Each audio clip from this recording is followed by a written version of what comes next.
Bem-vindos e bem-vindas à Lei da Paridade. Cá estamos, todas as semanas, comigo, Leonor Rosas, com a Adriana Cardoso e com a Maria Castelo Branco.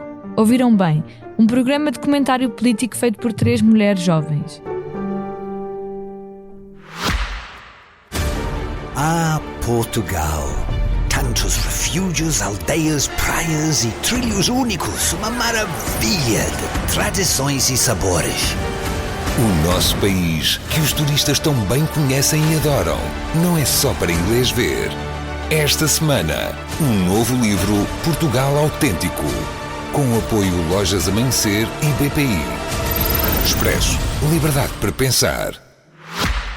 E esta semana, fora da espuma dos dias e dos avançados, das presidenciais e todas essas coisas que nos têm ocupado, vimos trazer um episódio totalmente dedicado a temas feministas, uma coisa que aliás já tínhamos vindo a prometer várias vezes e que algumas ouvintes também já tinham ido pedindo, e vimos satisfazer este vosso desejo, trazendo 2 temas importantíssimos desta semana que aliás deveriam estar a ser mais discutidos. Para quem não tem estado atento, vou aqui fazer um breve resumo para depois poder passar a vocês para discutirmos mesmo as grandes questões fundamentais da violação e da divulgação não consentida de conteúdo sexual.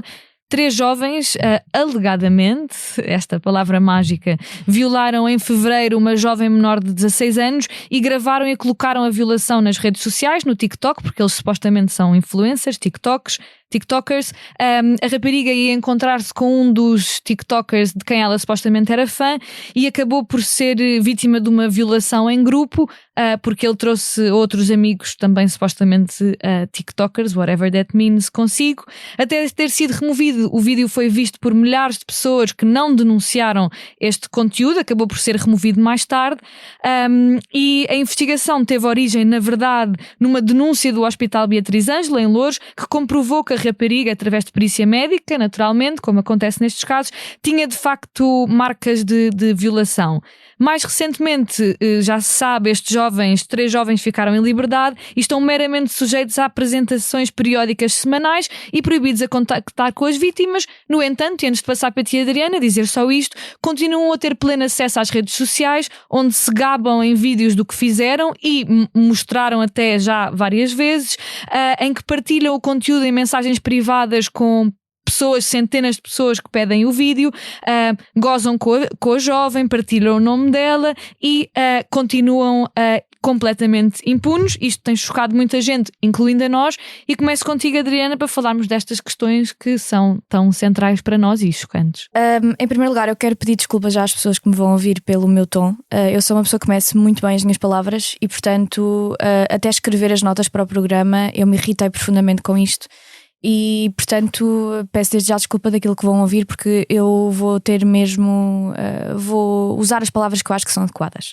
Primeiro, eu não vou falar de presunção de inocência. E não vou falar de presunção de inocência porque dos homens que está acusado de facto ter violado esta rapariga fez um vídeo para o TikTok em que se gabou do feito. E disse inclusive esta frase: ela até teve de ir para o hospital porque nem conseguia andar no dia seguinte. Portanto, das duas uma. Ou esta pessoa perpetrou de facto este facto, queria repetir. Perpetrou de facto este acto absolutamente inimaginável, ou pior do que tudo, não o perpetrou e gabou-se do mesmo. Portanto, entre ser um violador e gabar-se de ser um violador não tendo o feito, eu sinceramente não sei genuinamente o que é pior e diz pior sobre o caráter desta pessoa. A Leonor já aflorou, mas eu quero deixar uma coisa muito clara. A violência da violação foi de tal ordem que foi o hospital que fez a denúncia. Portanto, as escoriações e todos os dados de agressão física que aquela adolescente, uma miúda, teve, foram tal que os profissionais de saúde fizeram a queixa. E quero deixar já uma palavra de imensa consideração pelos profissionais de saúde que estão altamente treinados nos hospitais, nomeadamente nos serviços de internamento para estas questões, e que quando se apercebem e quando a própria vítima não consegue ter o discernimento de iniciar a componente da queixa, que faz imediatamente como é protocolado a nível hospitalar. E quero deixar desde já este repto, porque muito provavelmente não se teria sabido se o hospital não tivesse feito a queixa. Para adicionar à barbárie desta situação e da violação, uma violação em grupo de uma criança, de uma adolescente, de uma miúda de 15 anos, não só gravaram a vítima, como a expuseram nas redes sociais. E expuseram-na nas redes sociais cheio de risos. Há um vídeo deles no TikTok a mostrar o vídeo para a câmara e a pessoa que lhe estava a fazer entrevista a rir-se consecutivamente enquanto via o vídeo de uma miúda a ser violada. E eu quero dizer que os risos, a displicência, a impunidade fazem parte de uma cultura. E fazem parte de uma cultura de miúdos que admiram não admiram pessoas da sociedade que fizeram coisas na vida. Admiram influencers, pessoas que não têm um trabalho, pessoas que não são absolutamente ninguém, que são os absolutos idiotas chapados, que lhes ensinam que as mulheres são mercadoria, que as mulheres existem para servir o homem e para serem uma boneca insuflável para sortir um conjunto de prazeres sexuais a homens e por aí só. É essa a lógica do Andrew Tate, pessoa que estes influencers desde já seguem atentamente e do qual gostam bastante, e é o tipo de pessoas que uma geração inteira, quando chega ao fim do dia, depois de vir da escola e de estar com os seus amigos e de estar com a sua família, pega no telefone e vai ver e vai ouvir, e junto com os seus carros de alta cilindrada e uma cultura de raparigas à sua volta e de álcool e de festas, é isto que eles admiram. E é isto que eles procuram poder vir a ser no futuro.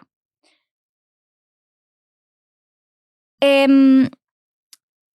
ainda mais preocupante saber que expuseram o vídeo porque sabem que há um conjunto de miúdos tarados e absolutamente perturbados que não só quereriam ver o vídeo, como pediram consecutivamente, e conseguiu-se ver na publicação do primeiro vídeo por parte destes, não os vou qualificar, imensas mensagens, centenas de mensagens a pedir para lhes enviarem o vídeo, porque eles sabiam que gravar o vídeo não era só uma forma de reviverem o ato que eles depois acabaram por perpetrar, mas porque existe um mercado para este tipo de coisas. Há um conjunto de miúdos que querem aceder, que mais não seja porque gostam sexualmente de ver este tipo de coisas, mas porque é aquele efeito de carro na autoestrada que está parado e que toda a gente quer parar para ver o acidente.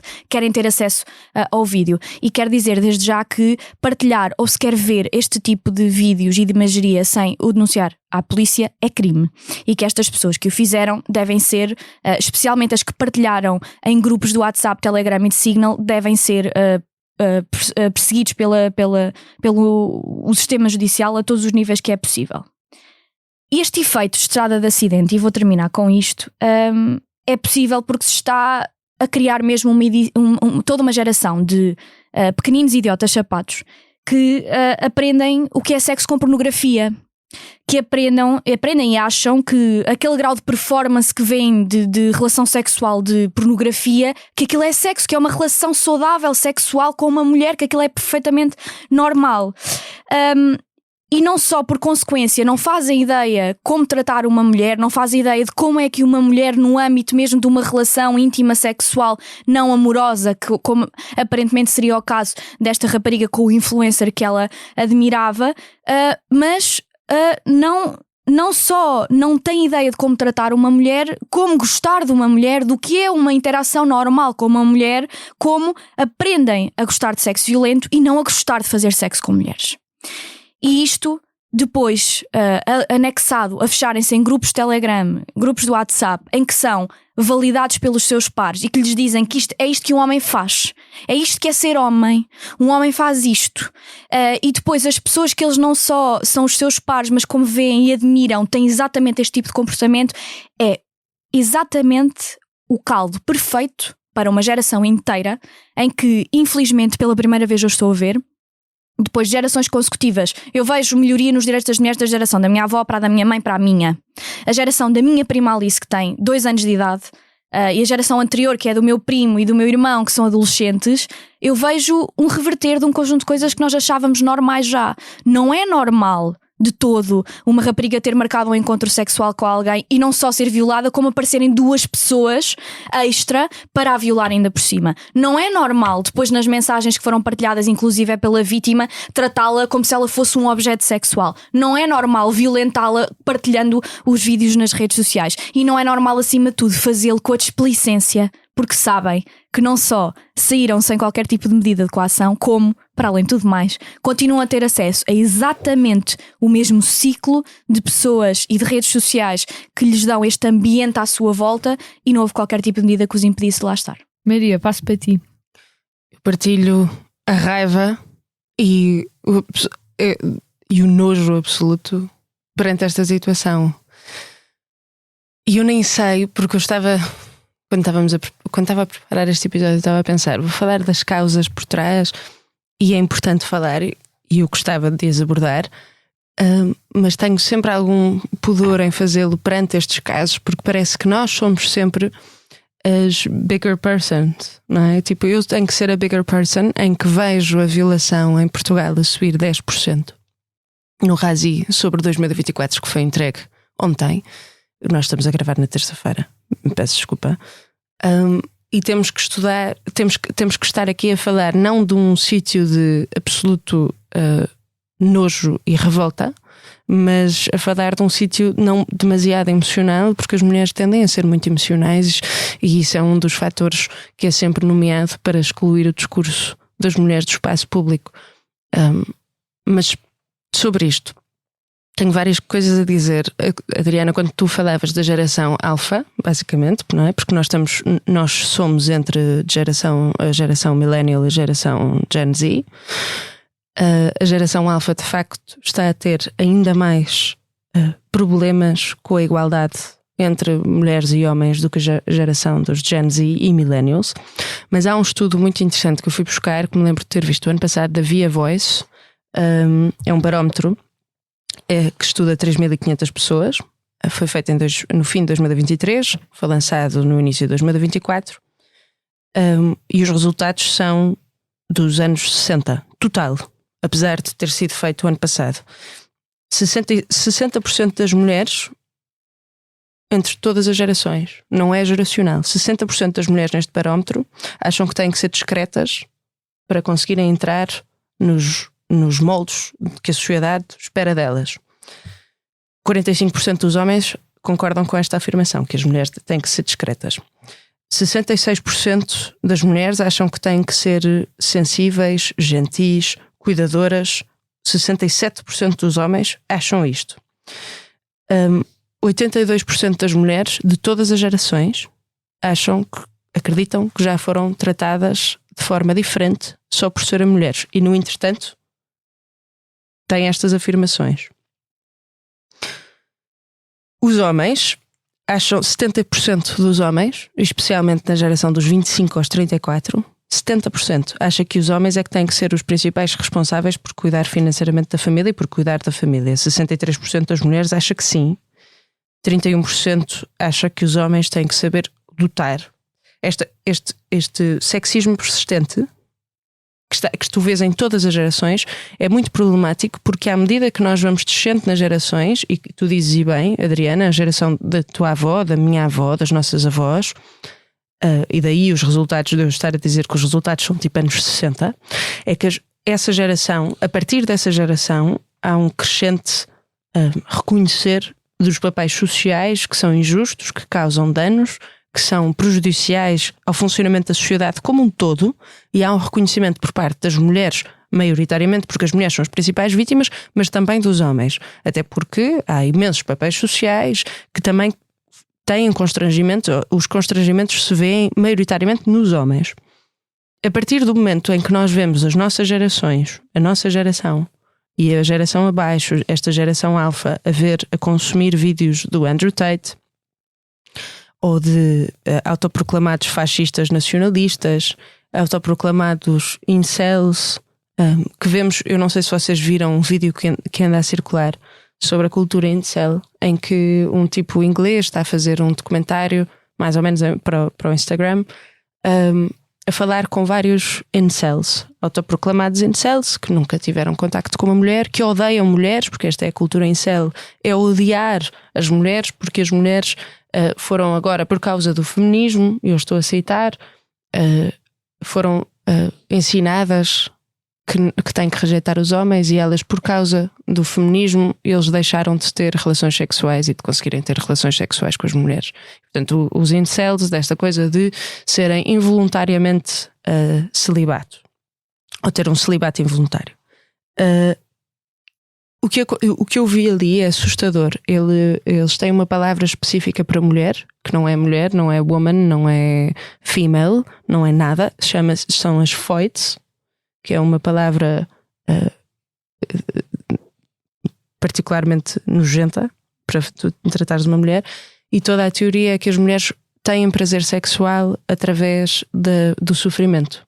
E este incel particular que está a falar, eu sei, mas isto é surreal. Este incel particular que está a falar está a ler uma data de coisas que são lançados para os grupos de Discord, para os grupos do Telegram, para os grupos do Reddit, whatever, não sei, nem sei onde é que é, em que eles eles quase têm uma bíblia, não é? Então explicam, e isto é conhecimento, tipo de conhecimento comum e generalizado entre os incels, que por exemplo a Joana d'Arc, quando estava eu peço desculpa só para ouvintes mais sensíveis se quiserem passar à frente, porque isto é horrível, mas acho que é importante falar-se. A Joana d'Arc, quando estava a arder na fogueira, que teve supostamente, eles falam disto, que terá tido prazer sexual por estar a sofrer numa fogueira, a ser queimada. E eles acreditam nisto, se isto não é um incentivo brutal à violação e que os nossos jovens rapazes estão a consumir, que se auto-intitulam incels porque são involuntariamente são negados, é-lhes negado o sexo por causa do feminismo, não sei o que, isto é muitíssimo preocupante, até porque não há forma das autoridades estudarem estes fenómenos de forma célere. É muito difícil tu, enquanto polícia judiciária, acederes a estes grupos, que são grupos anónimos, em que estes incels conseguem proteger a sua identidade e, portanto, tu de repente vês estes fenómenos e não tens como os perseguir, como tu dizias, judicialmente. E, portanto, eu termino esta parte para passar para ti, Leonor, até porque queríamos fazer uma segunda ronda sobre isto.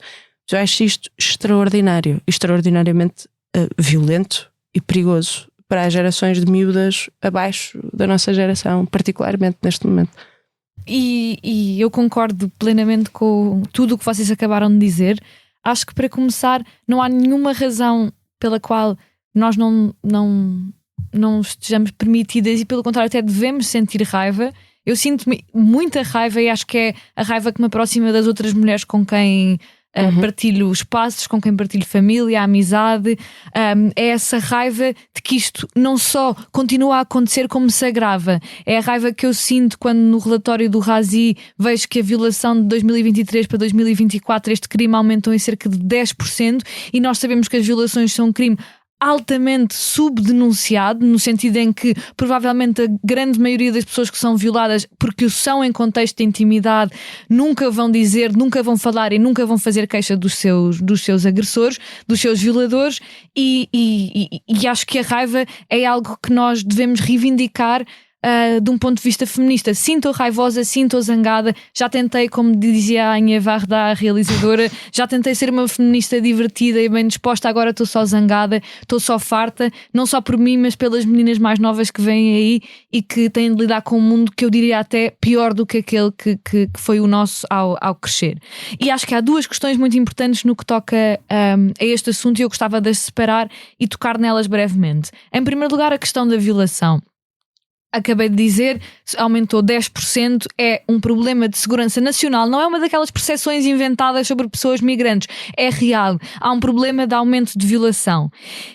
A violação tem de ser um crime público, há uma discussão de que estamos a falar há muito tempo, nós aqui as três concordamos, mas que infelizmente há alguns setores feministas, ou entre aspas, que não estão de acordo com isto. Foi uma grande luta há cerca de 25 anos para que a violência doméstica passasse a ser um crime público, e os resultados dessa transformação em crime público foram incríveis, não só do ponto de vista das vidas individuais das vítimas, mas do facto de que coletivamente, como sociedade, nós passámos a achar que quando ouvimos os nossos vizinhos claramente uma mulher a ser espancada pelo marido, nós temos de ligar à polícia, como temos de passar a saber como sociedade, e acho que o crime público é essa grande ferramenta, que quando vemos uma violação, quando sabemos de uma violação, quando alguém nos conta de uma violação, temos de denunciar, tal como faríamos se soubéssemos de um caso de violência doméstica. Acho que isso é mesmo muito importante, avançar-se com esse passo. Até porque, tal como no caso da violência doméstica, se a vítima não quiser avançar e não quiser colaborar com o processo, nada o obriga, e acho que muitas vezes essa falácia é inventada quando se discute sobre isso. A segunda questão é a partilha de conteúdo não consensual nas redes sociais, que pode ser partilha de uma violação, neste caso, mas também pode ser partilha de conteúdo que foi feito consensualmente entre um casal ou o que quer que seja, e que depois é partilhado sem consentimento. E acho que isto é uma grande questão que se coloca, e este relatório do Razi, que a Maria já mencionou, traz outras coisas que são também bastante relevantes sobre o problema da criminalidade sexual na internet e como ela está a aumentar em pessoas, em crianças. Aliás, há agressores com idade entre 12 e 16 anos no que toca à partilha de conteúdo sexual não consentido. Há casos de grupo de WhatsApp criados por crianças entre 10 e 13 anos, homens, crianças, rapazes, rapazinhos, onde já se partilham imagens pornográficas de grande violência, ou seja, de violações ou de, não sendo violações, que transmitem esta ideia de que a Adriana já falou, de que o sexo é violência, é sofrimento, que as mulheres gostam de ser espancadas, enfim, tudo mais, e que nós bem sabemos, e eu posso apenas imaginar as consequências devastadoras para a saúde mental que este crime vai ter para esta menina de 16 anos, desde depressão, a ansiedade, a ideação suicida, a vergonha extrema, noutros casos mulheres que perdem o seu trabalho, que são assediadas, que são perseguidas por causa de vídeos seus na internet. E ao mesmo tempo, até acho que foi a Joana Mortágua que disse isso na altura em que o Bloco avançou com algumas propostas sobre o assunto, há uma duplicidade moral na nossa sociedade em que as mulheres são envergonhadas por ter este vídeo. Esta rapariga vai ser para sempre envergonhada e perseguida por isso, mas estes homens ganham crédito social como grandes machos latinos, grandes conquistadores, o que quer que seja. E que é muito importante que a partilha de conteúdo sexual, seja a violação ou seja aquela coisa da revenge porn, passe a ser tipificado não só como crime público, mas como um crime contra a liberdade sexual, porque é isso que é. Exatamente. Não é só devassa da vida privada, não é só um crime na internet, é um tipo de crime que nós precisamos tipificar e de perseguir eficazmente antes que se torne uma coisa completamente disseminada. E só para concluir mesmo, eu gostava de dizer o seguinte: vocês já falaram dos incels e eu subscrevo tudo. Eu acho que um grande problema que a internet está a criar é uma reprodução de espaços de grupo de masculinidade. Muitos homens, quando estão juntos, são sempre um problema. Ou seja, a masculinidade em grupo alimenta-se mutuamente. Nós vemos na rua, quantas vezes não vemos aqui conjuntos de homens embriagados na rua, e nós, mulheres, sabemos que aquilo não é bom para nós. Precisamos de nos afastar daquele grupo. É uma experiência cultural comum. E a internet permite que isso exista em grupos de Telegram, são câmaras de eco. Em grupos de WhatsApp, em que às vezes dezenas de milhares, como nós sabemos, aqueles grupos asquerosos que existem em Portugal e noutros países com certeza, permite que existam estes espaços de masculinidade de grupo tóxica. Eu diria que toda a masculinidade é tóxica, mas isso é uma discussão que podia dar para muito mais tempo, em que existem, sem sequer sair de casa no seu telefone, a dizerem que querem violar esta mulher, querem esta é uma ordinária, uma etc, sem sequer sair de casa, e que criam esses espaços. E eu sempre tive uma posição. Sempre pensei, talvez as redes sociais até possam ser um espaço que tem coisas interessantes. Cada vez menos penso isso, devo dizer-vos. Cada vez mais tenho medo do mundo que se cria graças às redes sociais no que toca à violência contra as mulheres. Já falámos aqui também de deepfake, etc. E cada vez tenho mais medo do mundo em que vão viver, olha, a prima pequenina da Adriana. E passando para o nosso segundo tema, para uma geração boomer, e onde os mesmos problemas sob formatos diferentes existiram e continuam a existir. Há 2 dias, penso eu, Boaventura de Sousa Santos, sociólogo muitíssimo conhecido e citado, como a Maria sublinhou no seu artigo no Expresso, deu uma entrevista que é difícil adjetivar, surreal, absurda, sobre os casos de assédio sexual e moral nos quais há 2 anos se vê envolvido. E passo já para ti, Maria, que até escreveste e muito bem sobre isto. Depois eu escrevi porque eu achei tão surreal a entrevista. Toda a entrevista, o tom em que é dado, é ridículo. É mesmo ridículo. E devo dizer, e vou acrescentar, sem grande contraponto à parte jornalista, peço desculpa. Mas é que, repara, tu não podes dizer qualquer mulher que diga que nunca gostou de um peru pode receber assédio, está a ser hipócrita ou está a mentir, e depois e ele, sim. Então, senhor, sim, por favor, prossiga. Por favor, prossiga, sim. Eu acho assim isto. Mas eu percebo da parte do André, que é um grande jornalista, by the way. Eu percebo que tu fiques completamente estarrecido. Eu nem sei o que é que responderia numa situação daquelas. É porque Boaventura Sousa Santos está ali a colocar-se num lugar de um homem, e por isso é que eu disse, e a Leonor citou agora, e obrigada, mas por isso é que é de explicar às mulheres o assédio, porque ele é um homem muito respeitado e porque ele é um homem muito citado na academia e porque na verdade ele é vítima. E eu não estou a exagerar, a sério, por favor, vão ler nada, vão ver a entrevista toda e depois voltem aqui se quiserem, porque isto é eu acho mesmo que não estou a exagerar quando digo que ele foi absurdo, porque Boaventura Sousa Santos, às tantas, a egotrip é tão grande que disse que ele era vítima. Não, as mulheres que o acusaram são vítimas do neoliberalismo. Ok? E vítimas do neoliberalismo e de uma grande das instituições que o querem mandar abaixo há muito tempo, porque ele é um homem muito citado e muito conhecido, e querem mandá-lo abaixo há tanto tempo que só poderiam mandá-lo com um caso estrondoso. Daí elas terem feito acusações de assédio graves contra Boaventura Sousa Santos. Ele até chega a dizer que tem pena delas, por elas serem vítimas deste neoliberalismo e desta cabala que existe contra ele.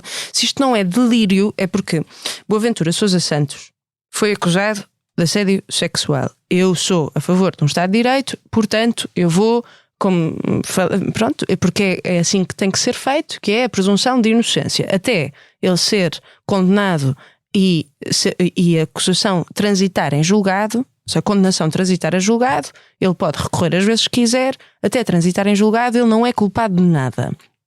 E portanto o que eu estou aqui a falar é do absurdo e do ridículo da entrevista que ele se predispõe a dar. Até porque antes esta entrevista surge porque Boaventura Sousa Santos, para quem não viu, colocou um áudio a circular no WhatsApp em que diz mesmo o áudio pode circular às pessoas que manda, às pessoas a quem envia o áudio e diz podem fazer circular e isto. O advogado fez ele porque acusa. Não, exato. Porque acusa estas mulheres de terem causado cancro à colega dele do SES. A dizer, basicamente, as mulheres não são só vítimas, não são só tontas, porque estão a ser manipuladas por esta organização internacional do neoliberalismo que o quer mandar abaixo porque ele é incómodo e muito citado. Não só são o neoliberalismo. Não, eu acho isto. Mas também são agentes que causaram cancro a uma colega dele e, portanto, estão a ver onde é que estamos a chegar. Estas é que elas eram vítimas e de repente já provocaram cancro a uma pessoa. Plot twist, pessoas não podem provocar cancro umas às outras. Só o aviso de saúde pública deste podcast. Sim, por osmose, estás a ver? Sim.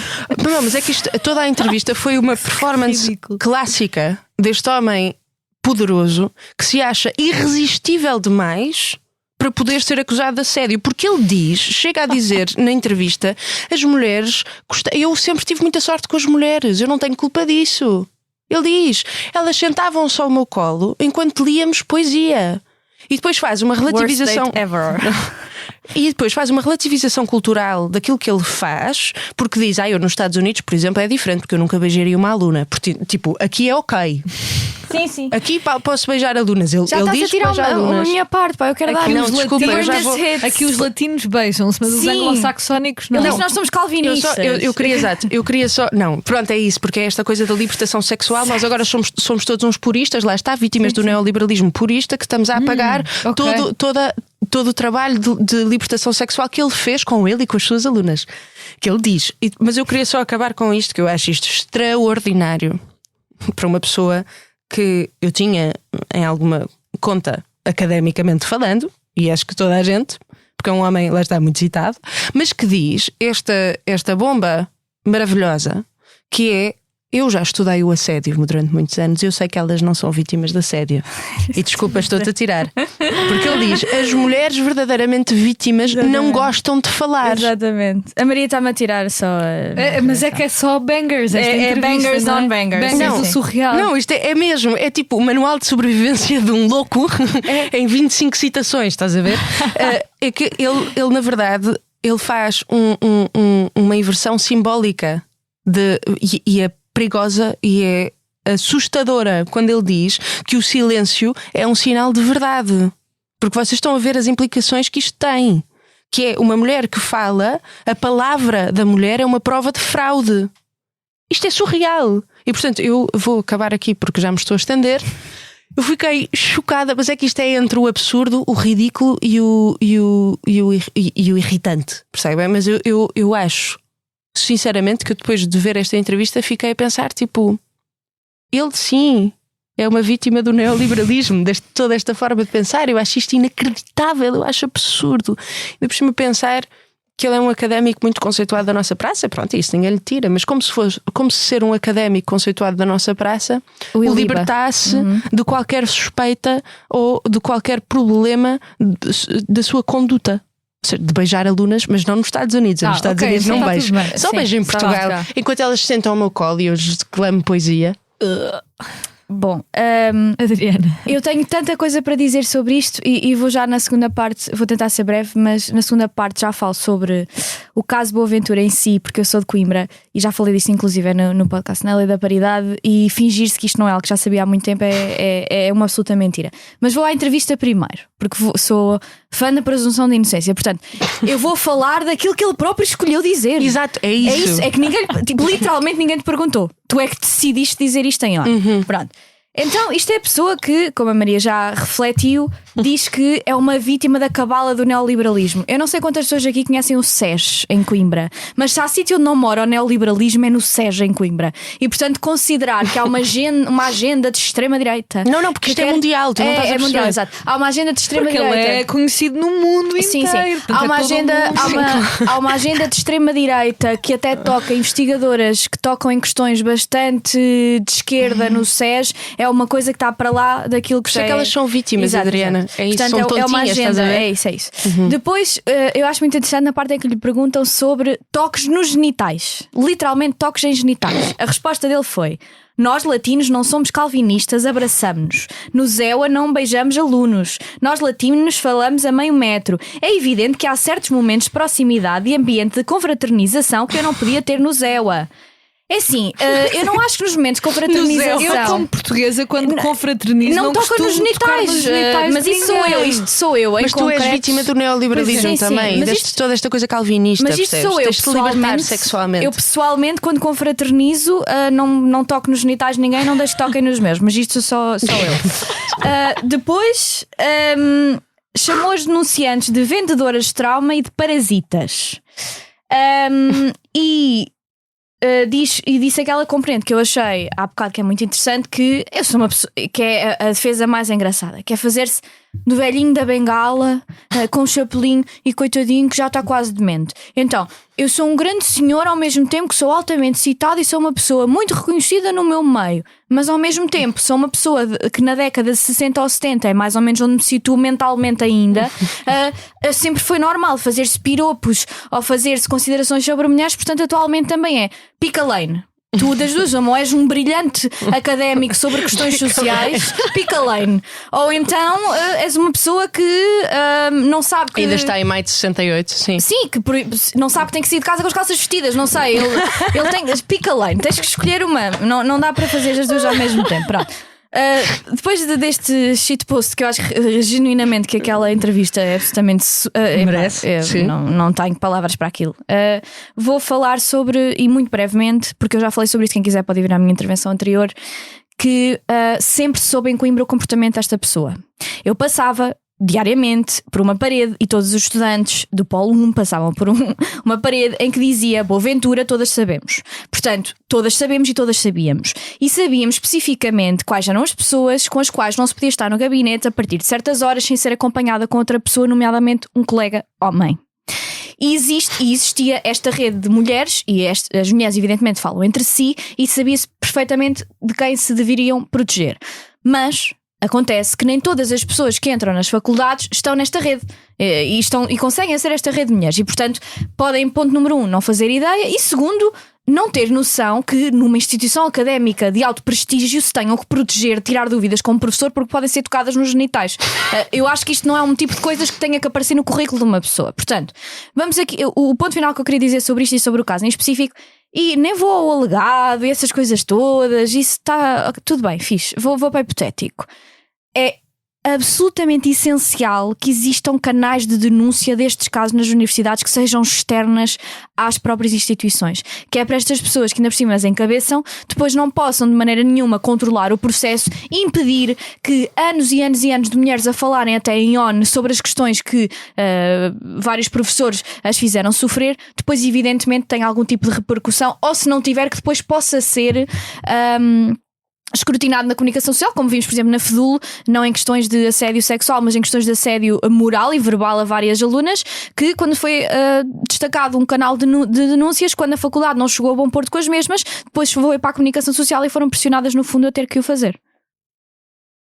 E para concluir, bem, que acho que não vou ser tão divertida como você. Isto é mesmo rir para não chorar, não, mas caso. É completamente. Algumas coisas sobre este caso do Boaventura. Vocês já mencionaram algumas das suas citações mais surreais desta entrevista. O assédio vende, diz ele. Exato.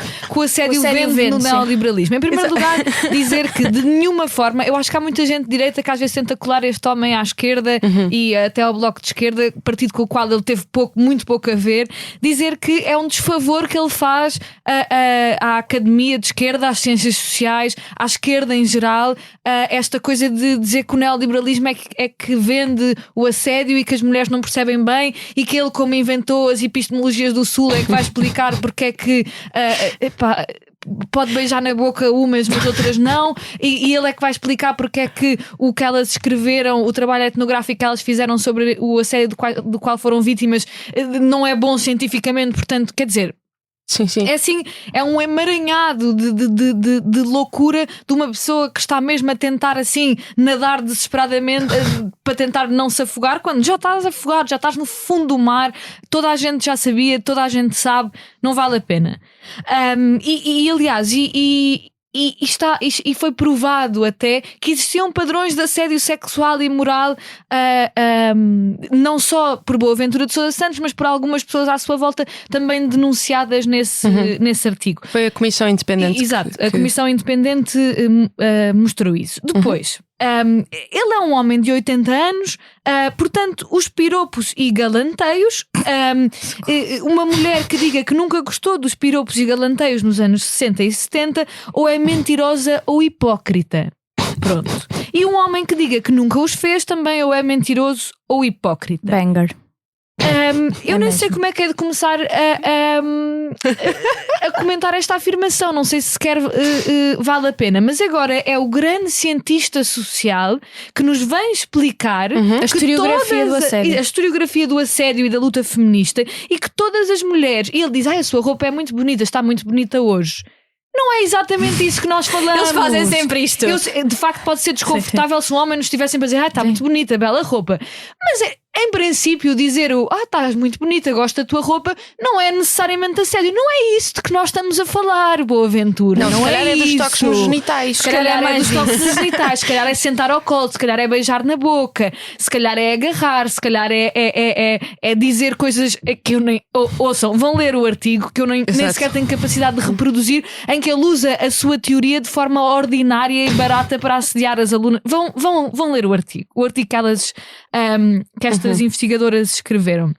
Isso sim é assédio, não é dizer que uma pessoa está bem vestida. Portanto, também não vamos aqui inventar. E já agora, mulheres, sim, durante décadas as mulheres lutaram para terem de parar de ouvir estas coisas. Exato. Portanto, quer dizer, alguma mulher gosta, se as mulheres não gostavam? Claro que não gostavam, por isso é que houve décadas de luta feminista a seguir, em que nós conseguimos criar ambientes de trabalho supostamente sem assédio sexual, sem passar a mão, sem, se não fores para a cama com o teu patrão vais ser despedida, etc. É por isso que lutaram e continuamos a lutar, e que há coisas que estão melhores, obviamente, mas isto continua a acontecer porque nós não gostamos de ouvir piropos, não, mas nem galanteios. Estás a esquecer que as verdadeiras vítimas não falam. E são silenciosas. Exato.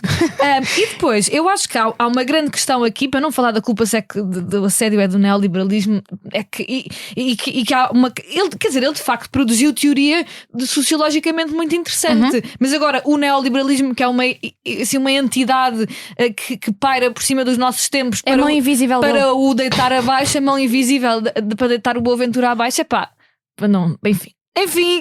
Porque ele tinha que ir abaixo com o estrondo. Queria só terminar para dizer que as instituições de ensino superior são um sítio em que facilmente existe assédio moral e sexual. Os professores e as alunas estão naturalmente numa situação de desigualdade de poder e por isso mesmo é preciso que existam canais de denúncia eficazes, anónimos, independentes e que rejeitem o corporativismo que existe na academia de uns protegem só os outros, claro.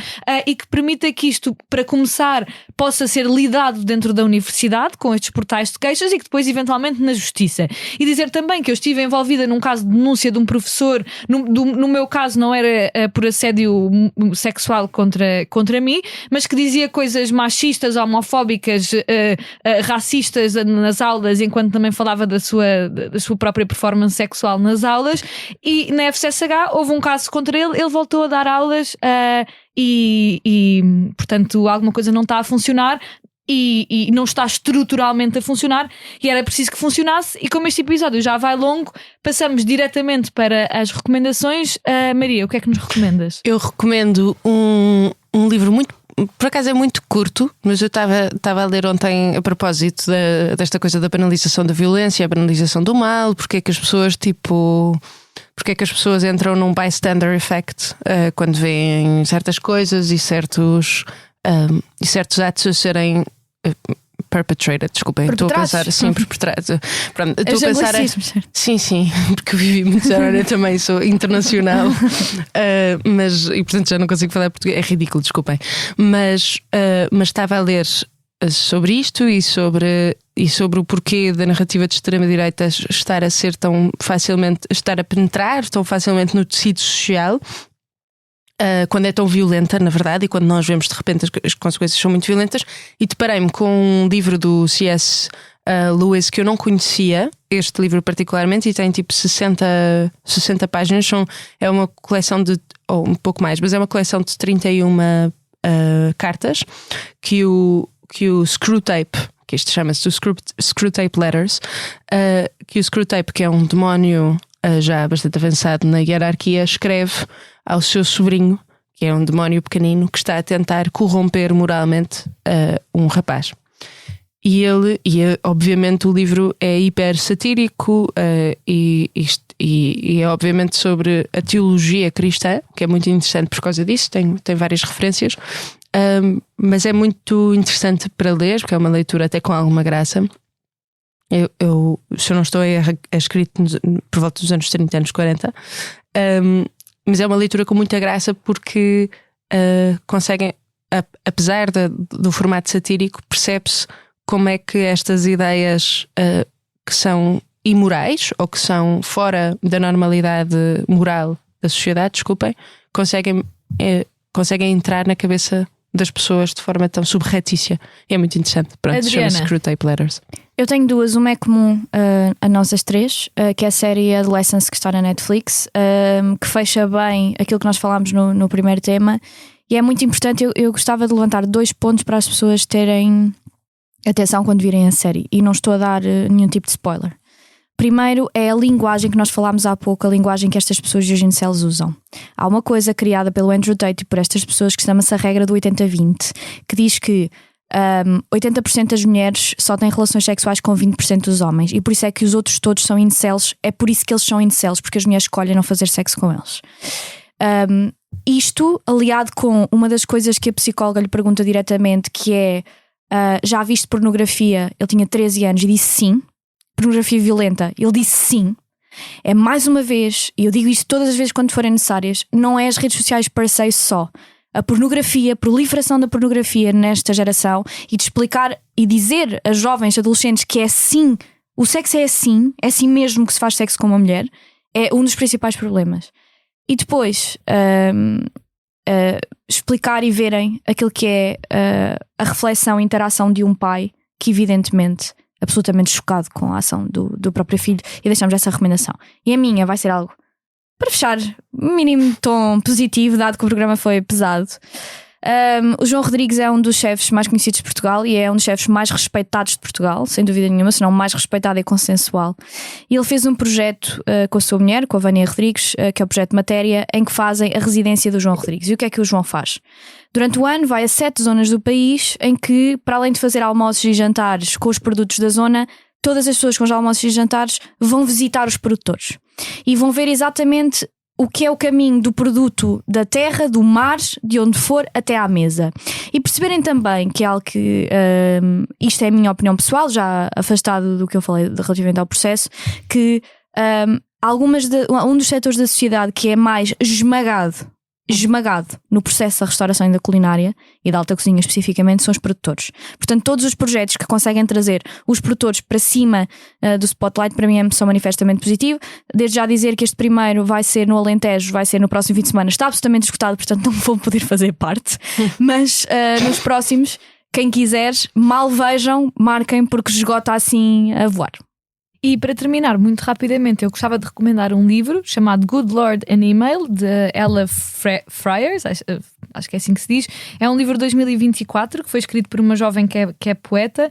O livro é escrito assim numa espécie de prosa poética em formato de um e-mail gigante que ela escreve à agente imobiliária que gera o apartamento que ela partilha com outras pessoas, e é um livro muito inteligente e assim trágico ou cómico sobre a crise da habitação, mas também sobre questões de violação e de assédio sexual, e recomendo mesmo muito a quem nos ouve. Calhou também estar relacionado com o tema deste episódio, mas também com um tema de todos os episódios, que é a crise da habitação. E chegámos ao fim de mais um Lei da Paridade, um programa de comentário político semanal. Como sempre, podem ouvir-nos nas habituais plataformas de podcast e no site do Expresso e da SIC. Até à próxima semana.